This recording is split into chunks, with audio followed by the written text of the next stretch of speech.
Willkommen zu Auf Hoch 2 Event und ich berichte heute von der Filmbörse in Deidesheim. Die hat ja das letzte Mal stattgefunden 2019, dann kam Corona und jetzt im April 2022 ist es endlich wieder soweit, sie kann stattfinden. Deidesheimer Filmbörse ist ja quasi das Ding für jeden Analogfilmsammler. Hier gibt es eigentlich auch so gut wie keine Silberscheiben, sondern wirklich nur gute alte Technik. Und entsprechend ist das Publikum natürlich auch ganz genau darauf scharf. Ja, und jetzt schauen wir mal rein, weil da gibt es wirklich viel zu sehen.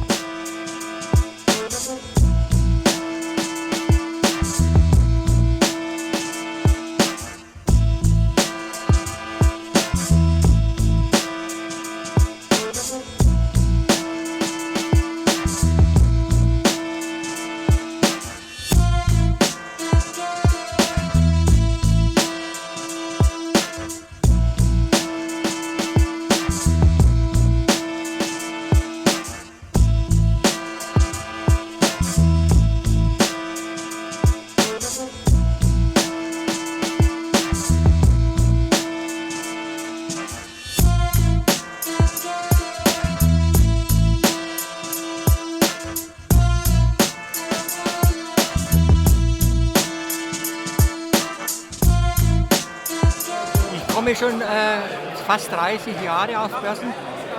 Die letzten Jahre war ich in Waghäusel, bis der Herr Schulz das nicht mehr machen konnte. Und jetzt seit der ersten Stunde von Deidesheim bin ich dabei. Ich bin heute zum zweiten Mal hier. Ich war schon in Deidesheim generell schon immer und auch schon in Waghäusel seit 2000. Also läuft. Ich glaube, das ist die 5. oder 6. müsste das sein. Und ich bin eigentlich auf jeder Filmbörse dabei gewesen und jetzt in Deidesheim eigentlich vom ersten Tag an bis heute jede Filmbörse dabei.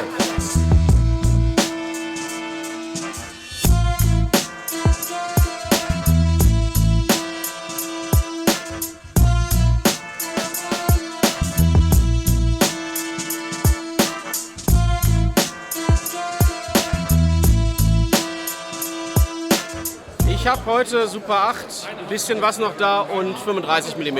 Nur Super 8 Filme, alles mögliche, Spulen, teilweise Filmbücher oder kann man sagen, alles mögliche, Komplettfassungen, ein paar Videos, seltene Videos, alles was mit Film zu tun hat, bitte ich an. Hauptsächlich Super 8 Filme und noch ein paar 16 mm Kopien. Alles mögliche, 16 mm Doppelperfo, ab 30er Jahre aufwärts bis in die 60er Jahre. Ein bisschen was Dokumentarisches aus den 60er Jahren, Paul Anka Dokumentation, Super 8, die breite Palette. Meistens sind es Filmschätze, die ich in meiner Sammlung lange gehegt und gepflegt habe, die allerdings für mich jetzt einfach nicht mehr den Wert haben, den ich ihm mal zugerechnet habe und jetzt wieder einem anderen Sammler Freude bereiten soll. Und deswegen kommen dann so Schätze wie die Blues Brothers oder Notre Dame, Quasimodo, Don Camillo und Pepone, Komplettfassungen auf den Tisch und werden verkauft.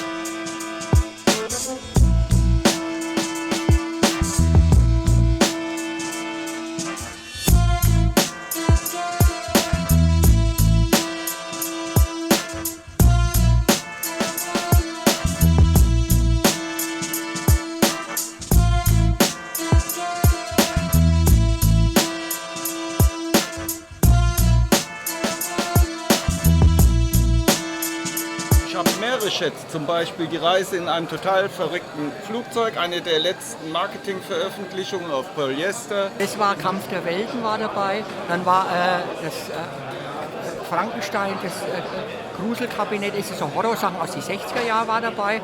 Die Komplettfassung von African Queen in Deutsch von Interparté. Die hat ein Mann, der hat den ganzen Berg an die 10 Filme gekauft, alles. Die Spinne und wie die ganzen Dinge alle geheißen haben. Alles Horrorzeug, ja. Das ist wahrscheinlich begehrt. Von Disney, Pecos Bill in Technicolor. In 35 mm, eine alte Kopie. Wir präsentieren natürlich auch voller Stolz unsere erste Movie-Ausgabe nach 16 Jahren Pause. Dieser Film wurde heute verkauft für den stolzen Preis von 125 €. Das ist die Komplettfassung vom Dieb von Bagdad. 1927 mit original amerikanischer Kinoorgel. Also ein Tonfilm. ein Stummfilm am Tonfilm. Ja, ich habe hier zu Gast Herrn Herrmann, der ist Vorsitzender des Trägervereins des Deutschen Museums für Foto, Film und Fernsehtechnik. Herr Herrmann, seit wann findet denn die Filmbörse in Deidesheim statt? Die Filmbörse in Deidesheim haben wir seit 2013 und hat übernommen eine Vorgängerbörse, die es 2 Jahrzehnte gab in Waghäusel im Badischen. Und in Deidesheim sind wir seit 2013.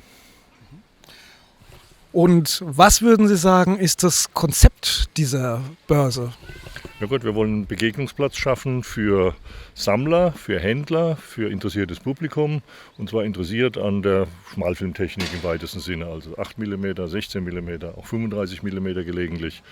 Und da sind Leute hier, die zum Teil Filmkopien verkaufen. Es gibt Geräte zu kaufen. So das ganze Spektrum, was mit Schmalfilm und Kinematografie bezeichnet wird. Das trifft sich hier, tauscht Erfahrungen aus, tauscht Adressen aus. Wo kriege ich was als Ersatzteil, wo kann ich noch was reparieren lassen? Das sind Sachen, die die Leute hier umtreiben und ganz viel Dialog mit den Teilnehmern da mit sich bringen. Corona-bedingt war die Börse ja jetzt 2,5 Jahre lang ist er ausgefallen. Das letzte Mal war das im Herbst 2019. Wie haben Sie diese Zeit erlebt? Ja gut, schon entbehrungsreich. Ne? Wir sind ja ein Museum, wir sind auch darauf angewiesen, dass die Leute kommen und in der Zeit war das ganz, ganz schlecht. Und jetzt haben wir so richtig positiv erlebt, dass alle, Gott sei Dank, es gibt wieder was und die Teilnehmer waren ausgehungert nach so einer Börse und wir sind ganz glücklich, dass wir sie wieder durchführen konnten. Genau, also alle sind froh, dass die Börse wieder stattfindet. Wie viele Aussteller sind denn heute da und sind es dann in etwa so viele wie vorher oder? Ja, das ist so der Nachholeffekt. Wir haben alle Tische verkauft, also Teilnehmerzahl geht nicht mehr. Ist also das, was wir vorher auch in guten Jahren immer gehabt haben. Es sind jetzt etwa 45 Aussteller, die wir haben. Die Börse hat schon eine gute Ausstrahlung. Und wie viele Gäste erhoffen Sie sich für heute? Also nach der langjährigen Erfahrung rechnen wir so mit 150 bis 200 Gästen. Und wie ist da die Altersstruktur? Ja, das ist in diesem Hobby ein bisschen eigen. Die Jungen fehlen einfach so ein bisschen. Also die Altersstruktur ist deutlich Richtung Rentenalter, muss man sagen. Auch ganz klar ein männlich dominiertes Hobby. Auch das muss man sagen. Der Anteil der Frauen ist sicher unter 10%. Das liegt vielleicht daran, dass die Frauen mehr praktisch veranlagt sind und dieses umständliche Filmen mit Schmalfilm nicht so sehr schätzen. Es gibt aber, wie ich von Ausstellern weiß, in Großstädten vor allen Dingen ganze Gruppen von so 18- bis 35-Jährigen, die jetzt das Schmalfilm wieder entdecken. Und letzte Frage, wann findet voraussichtlich die nächste Börse hier in Deidesheim statt? Wenn nicht alles schief geht, April 2023 sind wir wieder hier. Prima. Vielen Dank, Herr Herrmann, dass Sie sich die Zeit genommen haben für dieses Interview und ich wünsche Ihnen noch viel Erfolg mit der Börse heute. Ich finde sie ganz toll. Ich habe zu danken. So, das war der Bericht von der Filmbörse in Deidesheim 2022. Ich muss sagen, für jeden Schmalfilmfreund ist die Filmbörse hier ein absolutes Fest und ein Must-See.